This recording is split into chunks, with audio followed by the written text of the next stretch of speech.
بسم اللہ الرحمن الرحیم۔ اللہ کے نام سے شروع جو نہایت مہربان رحم والا۔ محترمہ آسیہ محمد سلیمان جوناگڑی، جو کہ ابن کثیر کے مترجم محمد جوناگڑی کی پوتی ہیں، جن کا مدرسہ دارا سیاہ مکہ مکرمہ میں ہے، عرصہ دراز سے درس و تدریس کے شعبہ سے وابستہ ہے۔ ان کی یہ تقریر ملاحظہ فرمائیں۔ السلام علیکم ورحمۃ اللہ وبرکاتہ۔ الحمد للہ رب العالمین والصلاة والسلام علی اشرف الانبیاء والمرسلین نبینا محمد وعلی آلہ وصحبہ اجمعین۔ عن ابی ہریرہ رضی اللہ عنہ قال قال رسول اللہ صلی اللہ علیہ وسلم لأن أقول سبحان الله والحمد لله ولا إله إلا الله والله أكبر أحب إلي مما طلعت عليه الشمس۔ أخرجه مسلم۔ جناب ابو ہریرہ رضی اللہ عنہ بیان کرتے ہیں کہ نبی علیہ الصلاۃ والسلام نے فرمایا، ان ساری جگہوں کی ساری دولت سے زیادہ محبوب میرے ہاں سبحان اللہ، الحمدللہ، لا الہ الا اللہ، اللہ اکبر والے کلمات ہیں کہ جہاں جہاں تک سورج کی روشنی پہنچے۔ بلا شبہ اللہ کی تسبیح پڑھنا، سبحان اللہ والے ذکر کے ساتھ اس کی حمد بیان کرنا، الحمدللہ کے ساتھ اس کی الوہیت کا دل و جان سے اقرار کرنا، لا الہ الا اللہ کے ساتھ اور اس کی بڑائی بیان کرنا، اللہ اکبر والے پاک کلمہ کے ساتھ۔ اللہ کے رسول صلی اللہ علیہ وسلم کو اس ہر قیمتی چیز سے زیادہ محبت تھا کہ جہاں جہاں تک زمین پر سورج کی روشنی پہنچ سکے، اس لیے کہ یہ چاروں اذکار اللہ رب العالمین کو سب کلاموں سے زیادہ محبوب ہیں۔ جیسا کہ نبی علیہ الصلاۃ والسلام نے فرمایا، احب الکلام الی اللہ اربع، سبحان اللہ والحمد للہ ولا الہ الا اللہ واللہ اکبر لا یضرک بأیہن بدأت۔ اللہ تبارک و تعالیٰ کے نزدیک سب کلام گفتگو سے زیادہ محبوب چار ذکر ہیں، یعنی ساری کلاموں سے، ساری باتوں سے زیادہ محبوب اللہ رب العالمین کے نزدیک چار ذکر ہیں، جس میں سے پہلا سبحان اللہ، دوسرا الحمدللہ، تیسرا لا الہ الا اللہ اور چوتھا اللہ اکبر۔ صحابی کو نصیحت کرتے ہوئے نبی علیہ الصلاۃ والسلام نے فرمایا، ان میں سے جس کے ساتھ بھی تم اللہ کے ذکر کا آغاز کر لو گے وہ تمہیں کوئی ضرر نہ پہنچائے گا۔ سبحان اللہ، اس کا معنی ہے کہ اللہ تعالیٰ بلند و بالا، ہر عیب اور نقص سے پاک اور ہر برائی سے محفوظ ہے۔ تو سبحان اللہ کے ساتھ اللہ رب العالمین کی تسبیح بیان کرنا، اسے ہر عیب، نقص اور برائی سے پاک اور محفوظ سمجھنا ہے، اور اس بات کا گویا عقیدہ رکھنا ہے کہ اللہ تبارک و تعالیٰ کسی بھی شریک، اولاد ہو، بیوی ہو، دوست ہو، ماں ہو، باپ ہو، سب سے مبرہ ہے۔ یہ سب کچھ اس کی ذات اقدس کو لائق نہیں ہے۔ اس سبحان اللہ کے اقرار سے مطلقاً تمام نقائص سے اس ذات باری تعالیٰ کا پاک ہونے اور مطلق طور پر تمام حدود سے مبرہ ہونے والا عقیدہ راسخ ہوتا ہے۔ یہ اللہ تبارک و تعالیٰ کا بہت ہی عظیم ذکر ہے کہ جو اس کی ذات مقدس کے علاوہ کسی کے لیے لائق نہیں۔ الحمدللہ، حمد کی معنی مکمل تعریف کے ہوتے ہیں، چنانچہ اللہ سبحانہ و تعالیٰ حمد کے مکمل معنی کے ساتھ اس کا حقدار ہے کہ حمد صرف اسی کی جائے، کسی اور کی نہیں، جبکہ اس کی حمد کے لیے اس کے بہت ہی اچھے نام اور اس کی نہایت بلند و بالا صفات قرآن و سنت میں موجود ہیں۔ نبی علیہ الصلاۃ والسلام فرماتے ہیں، ما انعم اللہ علی عبد نعمتا فقال الحمد للہ الا كان الذي اعطاه افضل مما اخذ۔ صحیح سنن ابن ماجہ۔ اللہ رب العالمین جب اپنے کسی بندے کو کوئی نعمت عطا فرمائے اور وہ کہے الحمدللہ، تو اس شکر ادا کرنے والی یہ توفیق اس سے کہیں زیادہ افضل ہوگی جو اس نے اپنے رب سے حاصل کیا ہے۔ جناب عبداللہ بن عباس رضی اللہ عنہما فرماتے ہیں الحمدللہ، اللہ کا شکر بھی ہے اور اس کی نعمت و ہدایت کا اقرار بھی کہ یہ سب کچھ اسی کی عطا کردہ ہیں۔ اور نبی علیہ السلام نے فرمایا ہے افضل الدعاء الحمدللہ، سب سے زیادہ فضیلت والی دعا جو ہے وہ الحمدللہ ہے۔ صحیح سنن الترمذی قال رسول اللہ صلی اللہ علیہ وسلم الطہور شطر الایمان والحمد للہ تملأ المیزان وسبحان اللہ والحمد للہ تملأان او تملأ ما بین السماوات والارض، اخرجہ مسلم۔ نبی علیہ السلام نے فرمایا طہارت آدھی ایمان کے برابر ہے اور الحمدللہ ترازو کو بھر دے گا، یعنی اس کا ثواب عظیم اس قدر ہے، اس کا ثواب عظیم اس قدر ہے کہ اعمال تولنے کا ترازو اس کے اجر سے بھر جائے گا۔ جو الحمدللہ کہتا ہے اس کا ترازو اس کے اجر سے بھر جائے گا، اور سبحان اللہ اور الحمدللہ آسمانوں اور زمین کے درمیان والے خلا کو بھر دیتے ہیں۔ بعض علماء سلف کا کہنا ہے کہ اگر ان دونوں کلمات طیبہ کے ثواب کو ایک وجود یعنی اگر جسم بنا دیا جائے، جسم کر دیا جائے، تو یہ آسمان و زمین کے درمیانی خلا کو پر کر دے۔ ان دونوں کی فضیلت کے بڑا ہونے کا سبب سبحان اللہ کہنے کے ساتھ اللہ رب العالمین کی ہر عیب اور برائی سے پاکیزگی و برات ہے، اور الحمدللہ کے لفظ کے ساتھ، الحمدللہ کہنے کے ساتھ اللہ رب العالمین کے سپرد ہر اعلیٰ مکمل تعریف کا کر دینا اور اس کی طرف اپنی ہر محتاجی کا اظہار کرنا ہے۔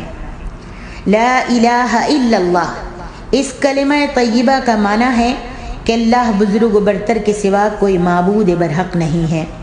یہ کلمہ توحید ارکان اسلام میں سے رکن اول اور افضل الذکر ہے۔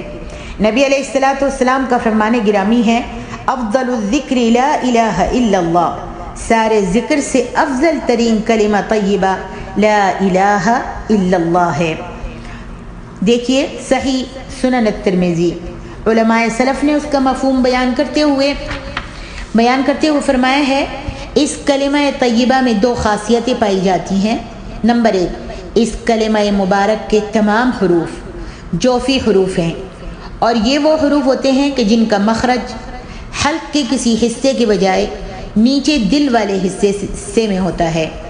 ان میں سے کوئی ایک حرف بھی شفوی نہیں ہے کہ جن کا مخرج شفتین ہو، یعنی جو دونوں ہونٹوں کو ملا کر ادا کیے جائیں، جیسے کہ با، فا اور میم ہے۔ چنانچہ لا الہ الا اللہ کے حروف کی دل والے حصے سے ادائیگی میں اس بات کی طرف ایک لطیف اشارہ ہے کہ اس کلمہ طیبہ کا تعلق دل سے ہوتا ہے، اور ہونا بھی چاہیے، نہ کہ ہونٹوں اور زبان سے۔ نمبر دو، کلمہ طیبہ لا الہ الا اللہ کے تمام حروف نقطوں سے خالی ہیں، نہ لا الہ میں لا میں نقطہ ہے، نہ الہ میں نقطہ ہے، الا اللہ میں بھی کوئی نقطہ نہیں ہے، نقطوں سے خالی ہیں تمام حروف، جس میں اس بات کا ایک دقیق و لطیف نقطہ یہ پایا جاتا ہے کہ اللہ ذوالجلال والاکرام کے سوا ہر معبود کی عبادت چھوڑ دینی چاہیے۔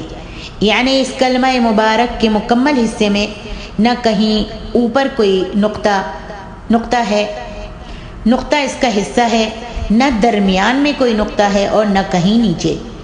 اسی طرح اس معبود برحق کی عبادت و الوہیت میں نہ کوئی جزوی حصے دار ہے، نہ کلی، نہ وجودی، نہ ظلی، نہ شہودی، نہ اصلی اور نہ ہی نقلی۔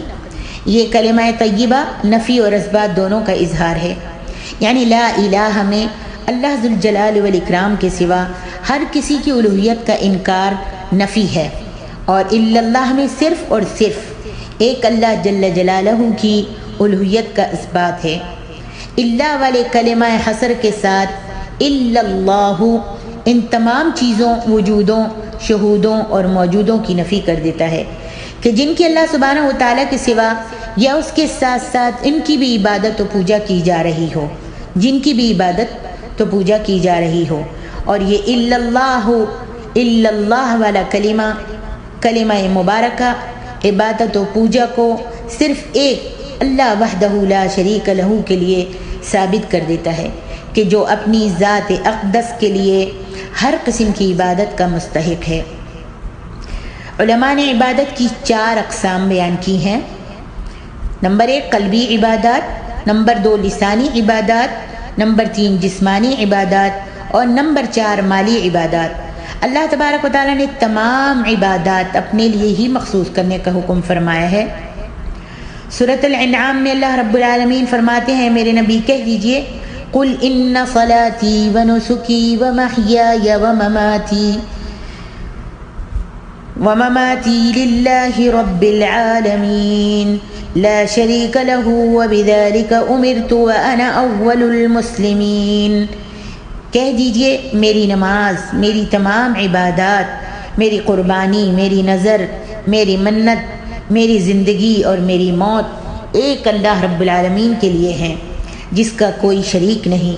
مجھے اسی بات کا حکم دیا ہے کہ میں سب سے اول فرما بردار مطیع مسلمان ہوں۔ اس لیے اس کلمہ طیبہ لا الہ الا اللہ کے اقراری کے لیے لازم ہے کہ وہ بالفعل بھی تمام معبودوں حتیٰ کہ اپنے نفس کی پوجا اور نفسانی خواہشات کی پیروی سے بھی مکمل بیزاری کا اظہار کرے۔ جیسے اسے زبان سے الفاظ کی ادائیگی کے ساتھ ان کی نفی کر دی ہے، لا الہ کے ساتھ زبان سے الفاظ کی ادائیگی کے ساتھ اس کی نفی کر دی ہے، اور یہ کہ وہ بالفعل اللہ عز و جل کی ہی عبادت و پوجا کے اسبات کا ثبوت پیش کرے جیسے اس نے زبانی اس کا اقرار کیا ہے۔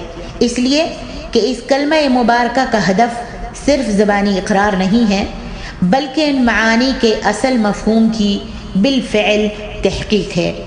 یہ کلمہ طیبہ اہل اسلام کا شعار اور ان کا کھلم کھلا موضوع ہے کہ وہ دعوت بھی اسی کی ہی دیتے ہیں۔ اسی کلمے کے ساتھ بندہ اپنی بندگی کو زبان کے اقرار، دل کے خضوع اور رب تعالیٰ کی بزرگی بیان کرتے ہوئے اپنے خالق اللہ تبارک و تعالیٰ کے لیے واجب کرتا ہے۔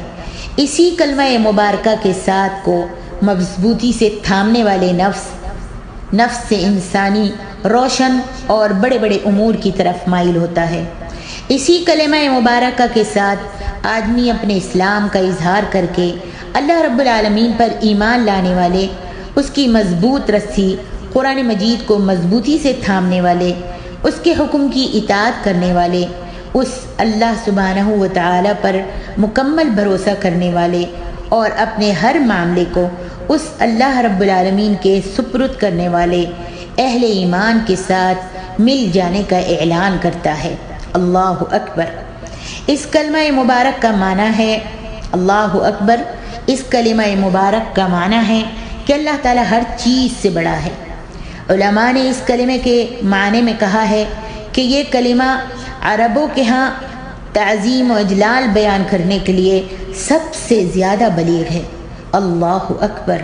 اللہ اکبر میں اکبر صفت ہے اللہ کی، یعنی اللہ ذوالجلال والاکرام ہر چیز سے بڑا ہے۔ شاعر کہتا ہے رأیت اللہ اکبر کل شیء محاولۃ واکثرهم جنودا۔ رأیت اللہ اکبر کل شیء محاولۃ واکثرهم جنودا۔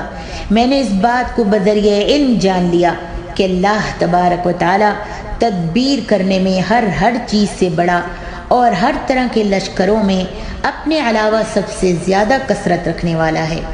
سبحان اللہ۔ نبی علیہ السلام جب نماز کے لیے کھڑے ہوتے تھے تو اس کی ابتدا اللہ اکبر سے کرتے تھے۔ جناب عمر ابن خطاب رضی اللہ عنہ فرماتے ہیں بندے کا اللہ اکبر کہنا دنیا و ما فیہا سے بہتر ہے۔